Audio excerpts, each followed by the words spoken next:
നമസ്കാരം, എല്ലാവർക്കും പ്രവാസി മലയാളിയിലേക്ക് സ്വാഗതം. കോക്പിറ്റിൽ പുകമണം അനുഭവപ്പെട്ടതിനെ തുടർന്ന് വിമാനത്തിന് അടിയന്തര ലാൻഡിംഗ്. ജിദ്ദയിലെ കിങ് അബ്ദുൽ അസീസ് അന്താരാഷ്ട്ര വിമാനത്താവളത്തിലാണ് സാങ്കേതിക തകരാർ നേരിട്ട വിമാനം അടിയന്തരമായി ലാൻഡിംഗ് നടത്തിയത്. 137 യാത്രക്കാരാണ് ഈ വിമാനത്തിൽ ഉണ്ടായിരുന്നത്.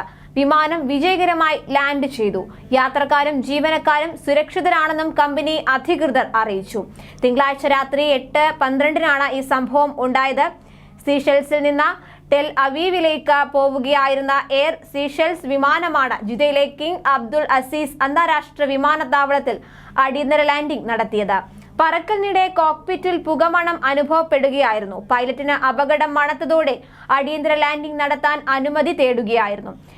വിമാനത്തിൽ നിന്ന് എയർപോർട്ട് കൺട്രോൾ ടവറിന് അടിയന്തര ലാൻഡിംഗ് നടത്താൻ സന്ദേശം ലഭിച്ചതായി കിങ് അബ്ദുൽ അസീസ് അന്താരാഷ്ട്ര വിമാനത്താവള അധികൃതരും അറിയിച്ചു. തുടർന്ന് വിമാനത്തിന് സഹായം എത്തിക്കാൻ എല്ലാ സജ്ജീകരണങ്ങളും വിമാനത്താവളത്തിൽ ഒരുക്കിയിരുന്നു. വിമാനത്താവളത്തിലെ എമർജൻസി ഓപ്പറേഷൻ മാനേജ്മെന്റ് റൂം പ്രവർത്തനക്ഷമമാക്കി.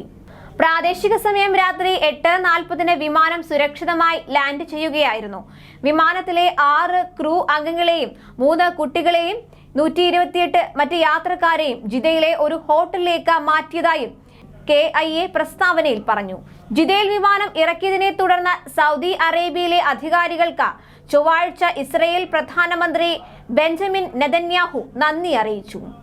അതേസമയം കഴിഞ്ഞ മാസം സമാനമായ സംഭവം ഉണ്ടായി. യാത്രയ്ക്കിടെ വിമാനത്തിൽ പുകമണം അനുഭവപ്പെട്ടതിനെ തുടർന്ന് എയർ ഇന്ത്യ എക്സ്പ്രസ് വിമാനമാണ് തിരിച്ചിറക്കിയത്. രാത്രി 10:30 നെടുമ്പാശ്ശേരിയിൽ നിന്ന് ഷാർജയിലേക്ക് പുറപ്പെട്ട എയർ ഇന്ത്യ എക്സ്പ്രസ് വിമാനമാണ് 1 മണിക്കൂറിന് ശേഷം തിരിച്ചിറക്കിയത്.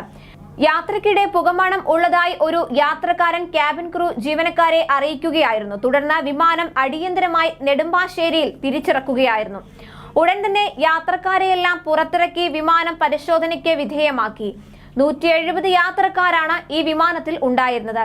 ഇവരെ പിന്നീട് മറ്റൊരു വിമാനത്തിൽ ഷാർജയിലേക്ക് അയക്കുകയായിരുന്നു. അതേസമയം മറ്റൊരു സംഭവത്തിൽ മദ്യപിച്ച് യാത്രക്കാർ ബഹളം വെച്ചതിനെ തുടർന്ന് വിമാനം അടിയന്തരമായി ഇറക്കുകയുണ്ടായി. കഴിഞ്ഞ ദിവസമായിരുന്നു ഈ സംഭവം. ദുബായിൽ നിന്നും കൊച്ചിയിലേക്ക് പോയ വിമാനം ഹൈദരാബാദിലാണ് തിരിച്ചിറക്കിയത്. വ്യാഴാഴ്ചയാണ് ഈ സംഭവം ഉണ്ടായത്. 4 യാത്രക്കാരാണ് വിമാനത്തിൽ മദ്യപിച്ച് ബഹളമുണ്ടാക്കിയത്. അമിതമായി മദ്യപിച്ചവർ പരസ്പരം വഴക്കിടുകയും ഉച്ചത്തിൽ സംസാരിച്ച് സഹയാത്രക്കാർക്ക് ബുദ്ധിമുട്ടുണ്ടാക്കുകയും ചെയ്തതോടെ വിമാന ജീവനക്കാർ ഇടപെട്ടെങ്കിലും ഇവർ ശാന്തരായില്ല. തുടർന്നാണ് വിമാനം ഹൈദരാബാദിൽ അടിയന്തരമായി ഇറക്കിയത്. വിമാന ജീവനക്കാരിൽ നിന്ന് പരാതി എഴുതി വാങ്ങിയ ശേഷമാണ് പ്രതികളെ കസ്റ്റഡിയിലെടുത്തത്. രാജീവ് ഗാന്ധി ഇന്റർനാഷണൽ എയർപോർട്ടിലെ സുരക്ഷാ ഉദ്യോഗസ്ഥർക്ക് ഇവരെ കൈമാറിയ ശേഷമാണ് പിന്നീട് വിമാനം യാത്ര തുടർന്നത്. കൂടുതൽ പ്രവാസി വാർത്തകൾക്കായി ഈ ചാനൽ സബ്സ്ക്രൈബ് ചെയ്യുക.